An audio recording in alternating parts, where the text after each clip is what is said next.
Praise the lord. ప్రభు అయిన యేసుక్రీస్తు ప్రశస్త నామంలో మీ అందరికీ మా హోసన్న మినిస్ట్రీస్ తరపున హృదయపూర్వకమైన వందనాలు తెలియపరుస్తున్నాను. ప్రభు మిమ్మల్ని ఆశీర్వదించి దీవించునుగాక. ఈ పూట పరిశుద్ధ గ్రంథంలో నుంచి మనం చాలాసార్లు చదువుకుంటున్న యెషయా గ్రంథంలోని 41వ అధ్యాయం 14వ వాక్యాన్ని మరొకసారి నేను మీకు చదివి వినిపిస్తాను. పురుగు వంటి యాకోబు, స్వల్పజనమగు ఇశ్రాయేలు, భయపడకుడి, నేను నీకు సహాయము చేయుచున్నాను అని యెహోవా సెలవిచ్చుచున్నాడు. నీ విమోచకుడు ఇశ్రాయేలు పరిశుద్ధ దేవుడే. చూడండి, వాక్యంలో నీ విమోచకుడు ఇశ్రాయేలు పరిశుద్ధ దేవుడే అనే మాట మనం చాలాసార్లు చదువుతూ ఉంటాము. అంటే మనల్ని విమోచించువాడు, దేనిలో నుండైనా విమోచిస్తాడు. ఆయన విమోచించుటకు శక్తిగల దేవుడు, సామర్థ్యత గల దేవుడు, బలవంతుడైన వాడు మనం ఆరాధించే మన ప్రభు అయిన యేసుక్రీస్తు. ఒకవేళ మనకు ఎవరైనా సహాయం చేయడానికి మనకు హక్కున ఎవరైనా నిలిస్తే వాళ్ళు మనకంటే బలహీనులైనప్పుడు మనకి ఎలా వారి వలన విడుదల కలుగుతుంది, మేలు కలుగుతుంది, సహాయం కలుగుతుంది, ఇది మనం ఆలోచించవలసిన విషయం. మనకంటే జ్ఞానం లేని వ్యక్తి, మనకంటే సామర్థ్యత లేని వ్యక్తి, మనకంటే దేనికి పనికిరాని వ్యక్తి మన ఎదుట నిలిచి అతడు ఈ మాట చెప్తే మనకు విశ్వాసం కలగదు. కానీ ఈ మాట చెప్తున్న సర్వశక్తి గల దేవుడు ఎవరు అని అంటే, మాటతో శూన్యములు సృష్టిని కలిగించినవాడు. ఆయన సమస్త కార్యములను ఆయన నోటి మాటతోనే కలుగు చేసిన బలవంతుడైన దేవుడు. సృష్టిస్తాడు అనే మాట చాలా బలమైనది, చాలా లోతైన మాట అండి. ఎందుకంటే సృష్టించడం అన్నప్పుడు అక్కడ ఏమీ ఉండదు, లేని చోట ఆయన సృష్టిస్తాడు, ఆయన కలుగు చేస్తాడు. అంత బలమైన పరాక్రమశాలి మనం ఆరాధించుచున్న మన ప్రభువు అన్నప్పుడు ఇక్కడ ఈ వాక్యంలో నిన్ను విమోచించు, నీ విమోచకుడు ఇశ్రాయేలు పరిశుద్ధ దేవుడు, ఆయన నిన్ను తప్పక విమోచిస్తాడు అనేది వాక్యం చెప్తున్న సత్యం. అయితే ఒక 2-3 మాటలు మీతో చెప్పాలనుకున్న సందేశం ఏంటి అనంటే, ఆయన ఎలా మనల్ని విమోచిస్తాడు పరిశుద్ధ గ్రంథంలో మనం గమనిస్తాము. ఒక చక్కటి మాట చూడండి. పరిశుద్ధుడైన పౌలు తన నిజ కుమారుడైన తిమోతికి వ్రాసిన 2వ పత్రిక 4వ అధ్యాయం 17వ వాక్యంలో చక్కటి మాట మనకు కనిపిస్తుంది. ఆ మాట నేను చదువుతాను, వినండి. అయితే నా ద్వారా సువార్త పూర్ణముగా ప్రకటింపబడు నిమిత్తము అన్యజనులందరూ దాని విను నిమిత్తము ప్రభువు నా ప్రక్కన నిలిచి నన్ను బలపరిచెను గనుక నేను సింహము నోటు నుండి తప్పింపబడి తిని, లేక విమోచింపబడి తిని. పురిలారా చూడండి, వాక్య భాగంలో సింహముల నోటు నుండి నేను విమోచింపబడి తిని, నేను తప్పింపబడి తిని అంటున్న ఈ అనుభవంలో మనం గుర్తించవలసింది, ఎలా తప్పింపబడ్డాడు, ఎలా తప్పించాడు ఆయన అంటే, ప్రభువు నా ప్రక్కన నిలిచి. అంటే ఈ వాక్య భాగంలో మనం గమనించాల్సింది, ఆయన మనల్ని విమోచిస్తాడు. ఎలా అనంటే ఆయనే మన ప్రక్కన నిలిచి మనల్ని విమోచిస్తాడు. నిజమే నా ప్రియ సహోదరులారా, మనం ఆరాధించే మన దేవుడు ఎప్పుడు మనకు దూరాన ఉండేవాడు కాదండి. మనల్ని కన్నవాళ్ళు, కొన్నవాళ్ళు, ఉన్నవాళ్ళు, ఆప్తులైన వాళ్ళు, స్నేహితులైన వాళ్ళు, శ్రేయోభిలాషులైన వాళ్ళు కొన్ని సందర్భాలలో మనల్ని విడిచిపెట్టి వెళ్ళిపోవచ్చు. ఆపద కలిగిన నాడు మనకు మరుగైపోవచ్చు, వాళ్ళు ముఖం చాటు వేసుకోవచ్చు, మన వారికి ఒకవేళ భారంగా అనిపించవచ్చు. కానీ మన ప్రభు ఎప్పుడు కూడా మనకు దూరాన ఉండేవాడు కాదండి. ఇంకా శక్తి కలిగిన లేఖనాలు మనం చదువుతామండి. నిజముగా మొరపెట్టువానికి ఆయన సమీపముగా ఉంటాడని, ఆయనకు మొరపెడితే ఆయన ఉత్తరం ఇస్తాడని పరిశుద్ధ లేఖనాల్లో మనం చదువుతున్నప్పుడు మన దేవునికి మనకున్న ఆ అనుబంధం ఎలాంటిది అనేది ఆశ్చర్యాన్ని కలిగిస్తుంది, ఆనందాన్ని పుట్టిస్తుంది. ఎక్కడో దూరాన నిలబడి ఆయన మనకు సమాధానం ఇవ్వడం కాదు, కానీ మన ప్రక్కనే నిలిచి పరిశుద్ధుడైన పౌలు ఆ అనుభవాన్ని అనుభవించాడు కనుక ఆయనకు సాక్షిగా చెప్తున్నాడు. ప్రభు నా ప్రక్కన నిలిచి, మరి పరిశుద్ధుడైన పౌలు ప్రక్కన నిలిచి మరి పౌలును విమోచించిన దేవుడు, రక్షించిన దేవుడు, తప్పించిన దేవుడు మనకు కూడా ఆయన ప్రక్కన నిలిచి మనల్ని విమోచించు దేవుడు. ఆయనే మన ప్రక్కన ఉంటే, ఆయనే మన ముందుంటే, ఆయనే మనకు తోడుంటే మనకు భయం ఏంటి, మనకు బాధ ఏంటి, మనకు అధైర్యం ఏంటి, మనకు కన్నీళ్ళేంటి? ఆయన మనకు తోడుగా ఉండాలి, ఆయన మనకు ముందుగా ఉండాలి, ఆయన మన ప్రక్కన ఉండాలి. ఆనాడు మనం వేసే ప్రతి అడుగు కూడా కృపాసహితంగా మార్చబడుతుంది, దీవెనకరంగా తీర్చిదిద్దబడుతుంది. అది ఫలవంతమైనటువంటి అనుభవాలలోనికి మనల్ని తీసుకుని వెళుతుంది ఆయన మనకు తోడుగా ఉంటే. లేఖనాల్లో మనం చాలా లేఖనాలు చదువుతామండి. ఆయన తోడుగా ఉన్నప్పుడు, ఆయన ప్రక్కన ఉన్నప్పుడు కలిగే విజయాలు కానివ్వండి, ఆశీర్వాదకరమైన అనుభవాలు కానివ్వండి, కోకోలలుగా మనకు కనిపిస్తాయి. అందుచేత నా ప్రియ సహోదరులారా, ఒకవేళ ఏ ఇబ్బందుల్లో, ఏ ఇరుకులలో, ఏ కష్ట నష్టాలలో మీరు ఉన్నప్పటికీ కూడా దేవుని వాక్యం ఈరోజు నీతో చెప్తున్న మాట ఏంటంటే, ఆయన నీ ప్రక్కన నిలిచి ఆయన నిన్ను విమోచిస్తాడు. నిన్ను అలుముకొని ఉన్న చీకట్లో నుంచి, నిన్ను అలుముకొని ఉన్న కష్టాల కడలిలో నుంచి, నిన్ను మేఘము వలె అలుముకొని ఉన్న ఆ శత్రు భయాలలో నుంచి నిశ్చయంగా నా దేవుడు నీకు ప్రక్కన నిలిచి తోడుగా ఉండి ఆయన నిన్ను విడిపిస్తాడనే విషయాన్ని మనం గుర్తించాలి. లేఖనాల్లో మనం పలుమార్లు ధ్యానించుకుంటుంటాము. షడ్రక్, మెషక్, అబేద్నెగోలు అనే యవనస్తులను తీసుకుని వెళ్ళి 7 అంతలు అగ్నిని వేడి చేసి, 7 అంతలు అగ్నిని అధికం చేసి వారిని ఆ అగ్నిలో వేసినప్పుడు రాజు వాళ్ళను చూడగా వాళ్ళతో ఇంకొక వ్యక్తి ఉన్నాడు. ఎంత ఆశ్చర్యమైన సంగతో చూడండి, ఎంత శక్తి కలిగిన చరిత్ర మీరు చూడండి. వారితో కూడా ఆయన ప్రక్కన ఉన్నాడు. రాజుగారికి ఆశ్చర్యం కలిగింది. మీరు 3 వేశారా, 4 వేశారా? లేదండి 3 వేశాం. షడ్రకు, మెషకు, అబేద్నెగోలు అనే వారిని. మరి ఆ 4వ వ్యక్తి ఎవరు? వారి ప్రక్కన నిలిచే వారిని విడిపించడానికి దిగివచ్చిన విమోచకుడు, ఇశ్రాయేలు పరిశుద్ధ దేవుడు. మరి ఈ చరిత్రలు చదువుకొని మురిసిపోవడానికి కాదు, అనుభవించి ఆనందిస్తూ ప్రభు కొరకై కృతజ్ఞత స్తుతి చెల్లించడానికి అనే విషయాన్ని మనం ఏనాడు కూడా మర్చిపోకూడదండి.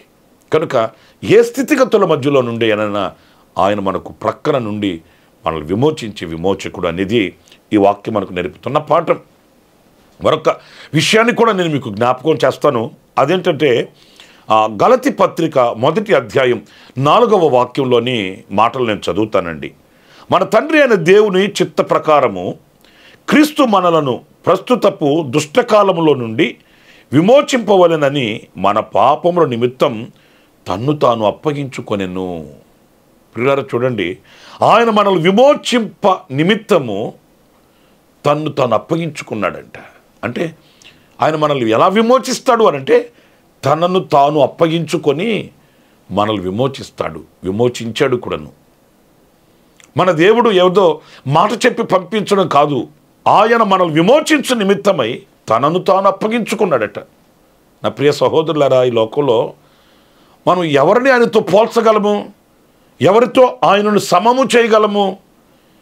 ఈ గాఢమైన, ఈ నిగూఢమైన ఈ ప్రేమ ఎవరు మన ఎడలో చూపించగలరు? ఎవరు చూపిస్తారు?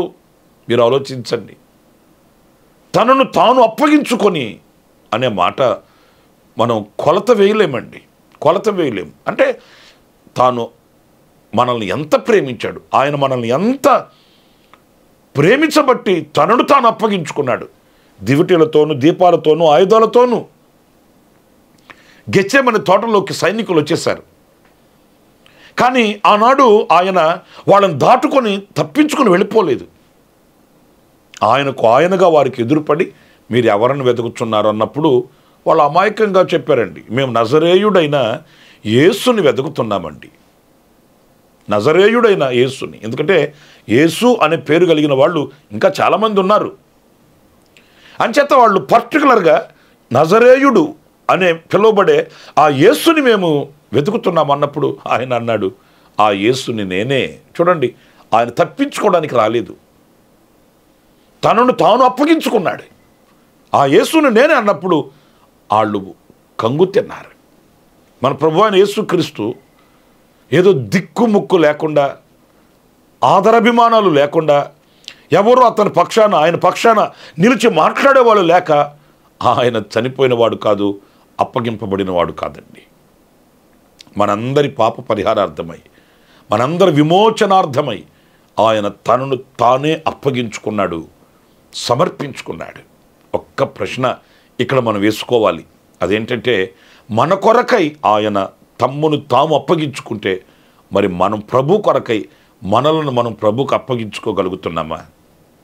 కొందరు అమాయకంగా అంటుంటారు, నా పిల్లల కొరకు బ్రతుకుతున్నానండి అంటారు. లేకపోతే వాళ్ళని ప్రేమించే వాళ్ళు ఉంటారు కదా, వాళ్ళ కొరకు బ్రతుకుతున్నానండి అంటారు. కానీ కష్ట నష్టాలు వచ్చినా, వ్యాధి బాధలు వచ్చినా, నిందలు అవమానాలే తొలిచివేసినా నేను ప్రభు కొరకు బ్రతుకుతున్నానండి అనేవాళ్ళు ఎంతమంది కనిపిస్తారు? నేను ప్రభు కొరకు జీవిస్తున్నానండి, నన్నుగా నేను ఆయనకు అప్పగించుకున్నానండి, గతంలోనైతే వేరు, ఇప్పుడు నన్ను నేను అప్పగించేసుకున్నాను ఆయనకి అని చెప్పగలిగిన మంచి మనస్సు గల వ్యక్తులు ఎంతమంది కనిపిస్తున్నారు? అందులో మనం ఉంటున్నామా? లేక మన వ్యాపారాలు, మన ఉద్యోగాలు, మన సంపద, మన యొక్క సాంపాద్యము, మన పిల్లలు, మన కుటుంబాలు ఇంతవరకే పరిమితం అవుతున్నామా? మన కొరకై తనను తాను అప్పగించుకొనిన దేవుని కొరకు మనల్ని అప్పగించుకొని బ్రతుకుతున్నామనేది ఒక ప్రశ్నగా మనం ఈ వాక్యంలో మనం తీసుకోవాలి.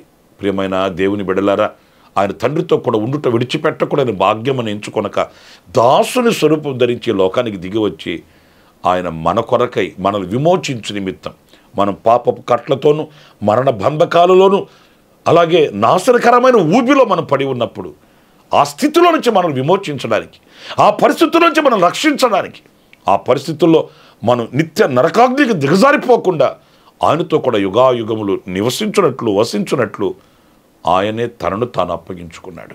తనను తాను అప్పగించుకున్న ఆ మహనీయునికి పోలిన వాళ్ళు లోకంలో ఎవరు లేరు.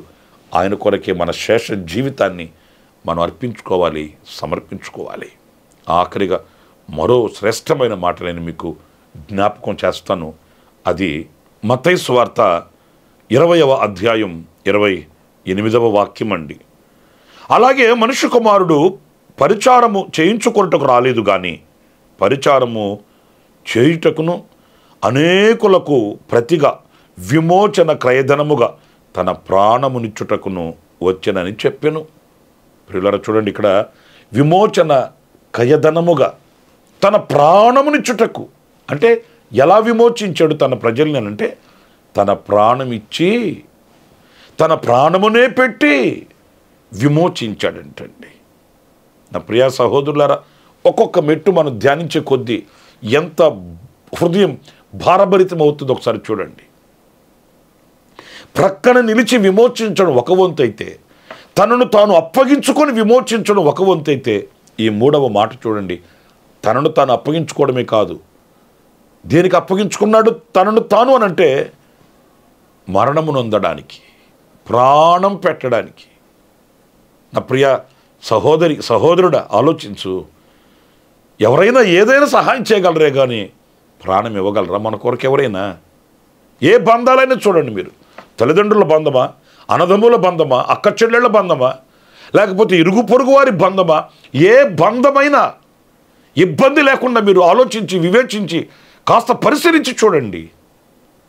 ఎవరైనా ప్రాణం ఇస్తారా? మనకు ప్రాణాన్ని మనకు అర్పణగా పెట్టగలరా? కాలం కాటివేసింది, పరిస్థితులు అలాగే విపరీతంగా మార్చబడ్డాయి, దురదృష్టవశాత్తు ఇలా జరిగింది, మనం ఏం చేయలేం కదా అని చేతులెత్తే వాళ్ళు కనబడతారే. కానీ ఆ ప్రాణానికి అడ్డుపడి మన ప్రాణానికి వాళ్ళ ప్రాణం అడ్డుపెట్టి వాళ్ళు మనల్ని బ్రతికించగలిగిన ఆ శక్తి సామర్థ్యతలు ఈ లోకంలో ఎవరికైనా ఉన్నాయా? ఎవరికి లేవు. మన ప్రభు అయిన యేసుక్రీస్తు ఒక్కడే మన కొరకు తన ప్రాణమును పెట్టాడు. పిలాతు అడుగుతూనే ఉన్నాడు, ఒక్క మాట మాట్లాడవయ్యా, నిన్ను తప్పించుటకాయను శిక్షించుటకాయను నాకు అధికారం ఉన్నది, ఒక్క మాట మాట్లాడలేదు. ఎందుకంటే ఆయన న్యాయ పోరాటం చేసి తప్పించుకొని తిరగడానికి రాలేదు, తప్పించుకొని బ్రతకడానికి రాలేదు, ప్రాణం పెట్టడానికి వచ్చిన మంచి కాపరి. ఆయనను చిత్రవదన చేశారు, రక్తసిక్తం చేశారు, ముళ్ళ కిరీటం పెట్టి నొక్కి ఒక్కి వేధించి బాధించి హింసించారు ఆయన్ని. రక్తపు ముద్దగా మారిపోయాడు. కల్వరిలో ఆకాశానికి భూమికి మధ్య 6 గంటల సేపు 3 మేకుల మధ్య వ్రేలాడింది ఆయన శరీరం. నా ప్రియ సహోదరులారా, ఎంత ప్రేమ మన ఎడల ఎవరు చూపిస్తారండి? ఇంతగా మనల్ని ఎవరు హక్కును చేర్చుకుంటారండి? ఆయన సిలువలో చేతులు చాపి పిలిచి మనల్ని ఆయన రెక్కల నీడలో దాచుకున్నాడు. ఈనాటికి ఆయన పెంచి పెద్ద చేస్తూ పోషిస్తూ రెక్కల నీడలో మనల్ని కప్పి ఉన్నాడు. అందుకే సంవత్సరాలు గతిస్తున్నాయి, నెలలు గతిస్తున్నాయి. సురక్షితంగా ఈరోజు మనం కాపాడబడి ఉన్నాము. సురక్షితంగా ఈరోజు బ్రతికి ఉన్నాము. బట్టగట్టి బైబిల్ చదువుతున్నాము. ఆయన రెక్కల నీడలో ఉండబట్టి లోకంలో ఉన్న వాళ్ళు ఎందరో గతించిపోయారు. లోకంలో ఉన్న వాళ్ళు ఎందరో దాటుకుపోయారు. మనకంటే బలవంతులే, మనకంటే శక్తివంతులే, మనకంటే అన్ని రంగాలలో వారి తేరిన వాళ్లే.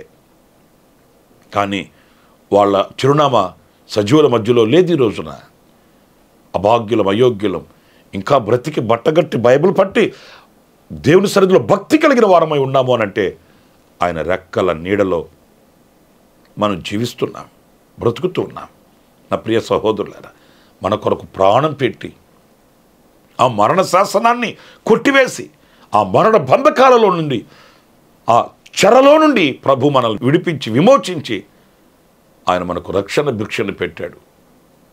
రక్షణ దాతగా నిలిచాడు. విమోచకుడై ఇశ్రాయేలు పరిశుద్ధ దేవునిగా మన ముందు వెలసాడు.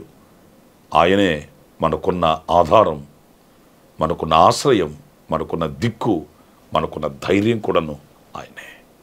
గనుక విమోచకుడు ఏ రీతిగా మనల్ని విమోచిస్తాడని 3 విషయాలు మనం ధ్యానిస్తూ వచ్చాము. 1, మన ప్రక్కన నిలిచి విమోచిస్తాడు. 2, ఆయన తనను తను అప్పగించుకొని విమోచించాడు. 3, తన ప్రాణమునే పెట్టి విమోచించాడు.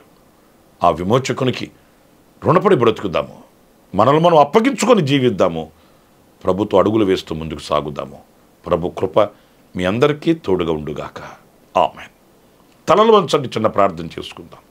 జీవాధిపతి విమోచకుడా, మీకు వందనాలు.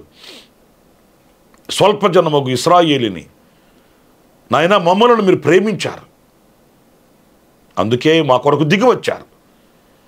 ఇశ్రాయేలు పరిశుద్ధ దేవుడా, విమోచకుడుగా మా ఎదుట నిలిచారు. అందుకు మీకు స్తోత్రములయ్యా.